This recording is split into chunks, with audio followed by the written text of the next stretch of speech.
Howdy YouTube, today we're taking a look at the Lord of the Rings, the Fellowship of the Ring, Uruk-hai Warrior and Gimli. Very excited to get this set opened up, a very hard and rare set to come across, but nonetheless I'm very excited.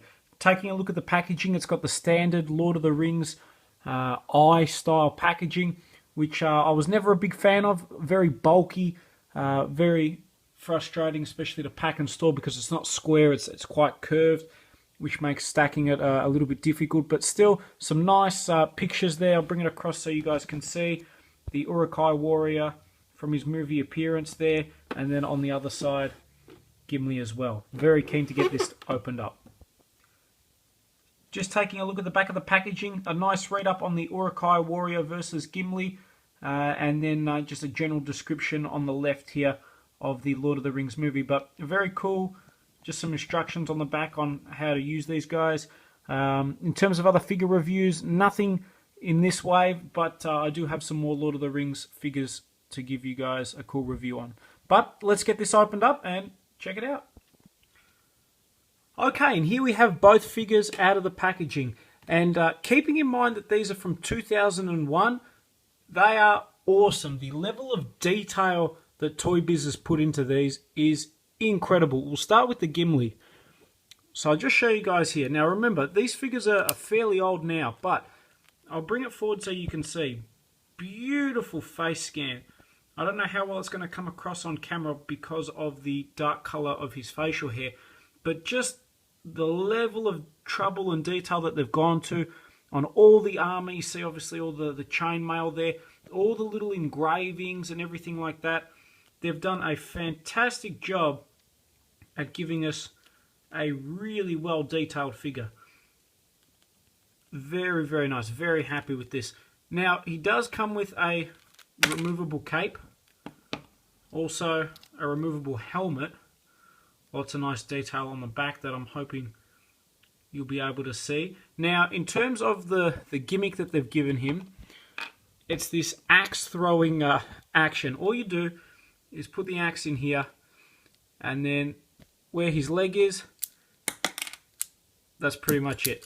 So, not the best gimmick of all time, but still, I suppose, as a figure designed for kids, it's not too bad. In terms of movement, very limited in the head.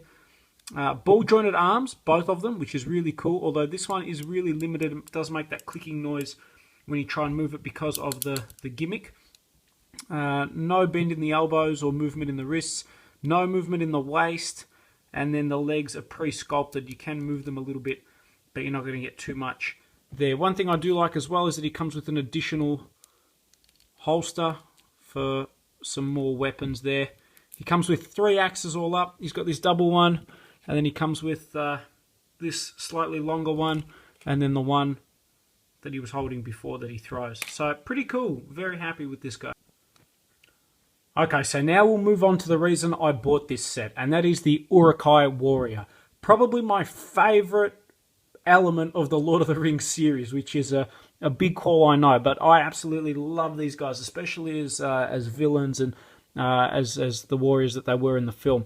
So this here is one of the first Uruk-hai, one of the scouts from the first movie. Lots of nice detail. I'll bring this forward so you can see. He's got that really heavy leather type olden day armor feel going on throughout the whole figure. Lots of nice detail. He comes with a removable shield that literally just clips on to his arm, which is pretty cool. In terms of the movie, it was good that they gave us a figure of this. I do remember I thought it was actually a handprint on the forehead, although that might be a completely different Uruk-hai, I'm not too sure. But still, really, really nice detail. One thing that does annoy me a little bit about it, no ball jointed head, it's just a swivel, and the hair is posed quite high up, which is a little frustrating, but doesn't matter too much. Lots of nice detail even on the sword there. All the battle damage, you can see all the axe marks from all the fighting, which is very cool, very nice. He does have, obviously, swivel head, ball-jointed arms, bend at the elbow, no movement in the wrists.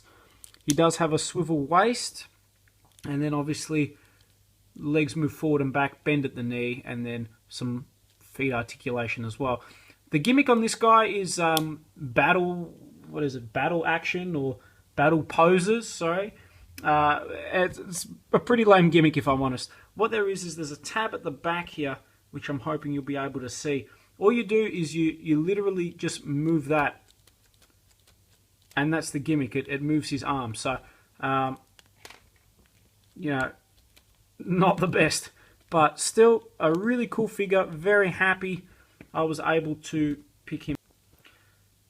So here you can see obviously Gimli in the front there, but the other Uruk-hai from the first movie, which was I believe Ugluk or Ugluk. Don't hold me to how you say that. You can see very similar style with the early armor. I believe this guy was later re-released as part of the third movie, Citadel Uruk-hai. But really nice to have him, obviously, to help complete the set and have the Uruk-hai warrior. Just by way of comparison, we can compare a early first movie Uruk-hai to obviously the second movie with Helm's Deep, where obviously a lot more industrialized, the armor was a lot more mass produced and everything. You can see that there's quite a big difference. I'll remove the mask on this guy so you can see there's a huge difference between the first movie and the second movie. One thing actually just noticing looking at them is that this guy's quite a bit shorter than obviously the second movie, but even the other first movie Uruk-hai as well. So that's pretty interesting to note. Overall though, very happy with this set. If you get a chance, pick up the Gimli vs Uruk-hai Battle Pack. Really rare. If you're a fan of the movie, fan of the Lord of the Rings franchises, and obviously the Hobbit as well, well worth picking up.